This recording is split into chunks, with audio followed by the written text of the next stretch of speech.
Salut à toi. Dans cette petite vidéo, laisse-moi te montrer la voix de Sayuri. Si la Sadako de Ring t'a foutu les chocottes, j'imagine même pas ce que Sayuri va provoquer en toi. Difficile de passer à côté du nom d'Oshikiri Rensuke depuis quelque temps. Le mangaka, particulièrement friand de jeux vidéo, a signé les deux titres nostalgiques que sont Beep Beep Boy et High Score Girl, ce dernier ayant même été adapté en série animée par Netflix. Et si High Score Girl est le récit le plus populaire d'Oshikiri, Omake a pioché dans le domaine de prédilection de l'artiste pour continuer de le représenter chez nous, à savoir l'horreur. Car Rensuke Oshikiri a beau adorer jouer, il est très friand aussi de récits fantastiques et horrifiques. J'en veux pour preuve son titre Le Personnage. Et bien entendu, Sayuri, initialement paru dans le magazine Beers des éditions Gentosha, entre 2010 et 2020, l'est lui aussi. À la base, en 2 volumes, on retrouve ici la compilation en un seul tome, une volonté du mangaka, afin d'homogénéiser son récit.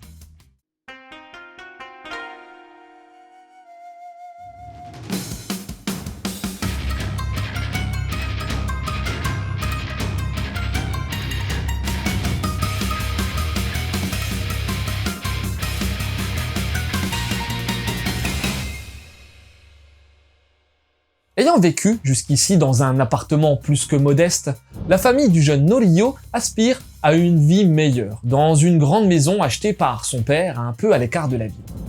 Un nouveau départ pour le foyer, dans une bâtisse si grande qu'elle permet aussi d'accueillir les grands-parents de l'adolescent.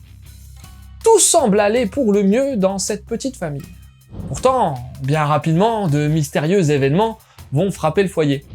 Tandis que de sordides rumeurs au sujet de la maison sont colportées, le père de Norio est frappé d'un épuisement dont il ne se remettra pas. Puis, ce sont les autres occupants de la demeure, qui se trouvent, à leur tour, marqués par des événements inhabituels. Norio va connaître l'horreur dans son nouveau domicile, mais devra aussi élucider le mystère qui se cache derrière ces faits étranges.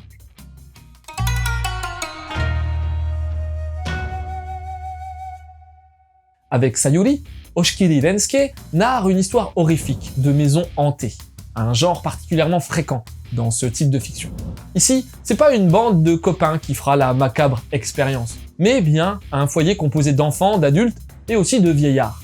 Et si bien souvent une règle est établie concernant les personnages aptes à trépasser, notamment dans le cinéma américain, l'auteur fait fi de ses limites pour développer une véritable tragédie familiale. Et c'est en ce sens que Sayuri dérange dans un premier temps. Les apparitions effroyables, de plus en plus récurrentes, ont beau nous prendre par stupeur, c'est surtout la chute de chacun des membres de la famille de Norio qui crée un sentiment d'angoisse réussi chez le lecteur.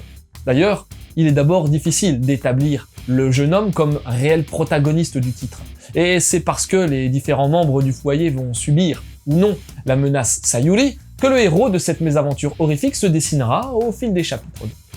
L'auteur développe alors tout un travail d'ambiance, page après page, que ce soit dans les atrocités vécues par la famille ou par le mystère autour de l'entité qui hante les lieux et qui se décantera progressivement. Faut dire que le titre laisse pas de place au doute concernant l'origine des événements surnaturels. Mais qu'en est-il de cette Sayuri ? Le scénario répondra à cette question dans sa seconde moitié, notamment, et aura l'intelligence de résoudre la macabre situation tout en apportant des révélations qui planteront quelques thèmes précis dans la trame. Et concernant cette fin, on a la satisfaction de découvrir un final solide, et non une tragique fin ouverte, comme ce qui se fait régulièrement dans le cinéma d'horreur. C'est une volonté propre du mangaka d'ailleurs, les lecteurs ayant le loisir de découvrir son état d'esprit par rapport à cette conclusion dans quelques notes en fin de volume. Celui-ci revient même sur la rupture entre les deux parties du récit. S'il aime considérer son titre comme un tout, difficile de ne pas remarquer le changement de tonalité, notamment parce que le dernier tiers d'intrigue revêt un côté effréné un petit peu burlesque, avec toutefois une certaine importance dans ses messages. Le scénario dévoilera aussi d'autres sujets au fil de ses révélations.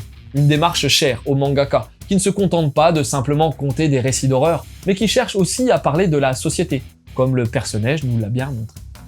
Avec Sayuri, c'est avant tout notre peur du monde et de l'inconnu qui sont mises en exergue.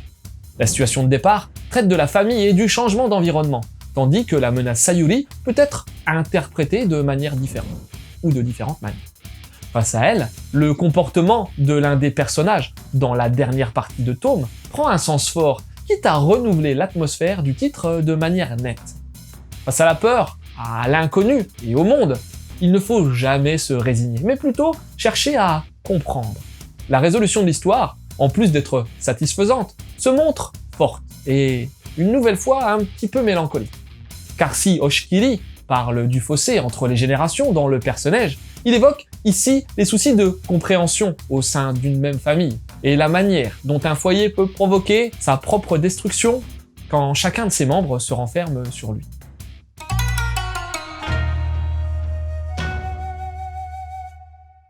Enfin, difficile de ne pas évoquer la patte visuelle de l'auteur, qui constitue une vraie identité artistique. Oshikiri a un trait déroutant, mais particulièrement efficace, surtout dans les récits d'horreur. Faut dire que ces personnages ont souvent des airs sinistres, tandis que le mangaka est assez brillant pour dessiner des entités malsaines et glaçantes dans ses pages. Pour un non-initié, entrer dans l'univers graphique de l'auteur reste un petit peu délicat, mais le cachet finit par l'emporter et garantir une expérience esthétique assez unique. Alors, Sayuri remplit particulièrement son office en tant qu'œuvre d'horreur d'une part, et manga d'Oshikiri Rensuke de l'autre. Car d'un côté, cette histoire d'épouvante marque sans mal et propose de nombreuses idées bien trouvées, tandis que la patte de l'auteur garantit une ambiance prenante et un scénario aux différents degrés de lecture. Du Oshikiri comme on l'aime, et un ouvrage qui confirme tout le talent d'un auteur qui mériterait davantage de reconnaissance. Côté édition, Omake propose une nouvelle belle copie. Outre le papier de qualité et la maquette ergonomique, qui permettra au one-shot de bien se marier avec les volumes du personnage dans une mangatech, il est appréciable que l'épaisseur du pavé, environ 385 pages, n'entrave jamais le confort de lecture. Enfin, le travail de traduction de Florent Gorge et Stéphanie Lemoine sert totalement l'ambiance du récit et semble donc sans aucune fausse note.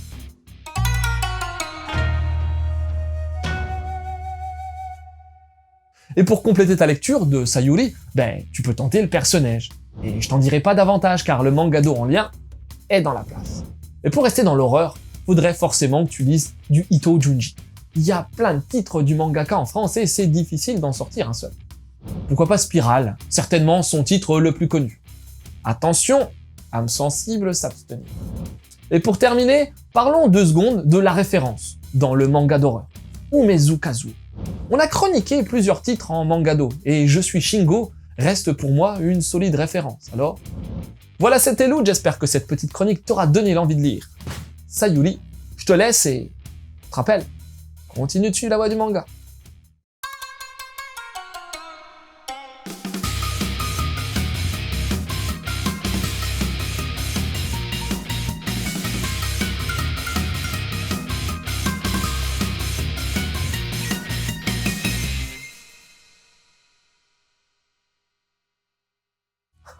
La maison hantée, un classique.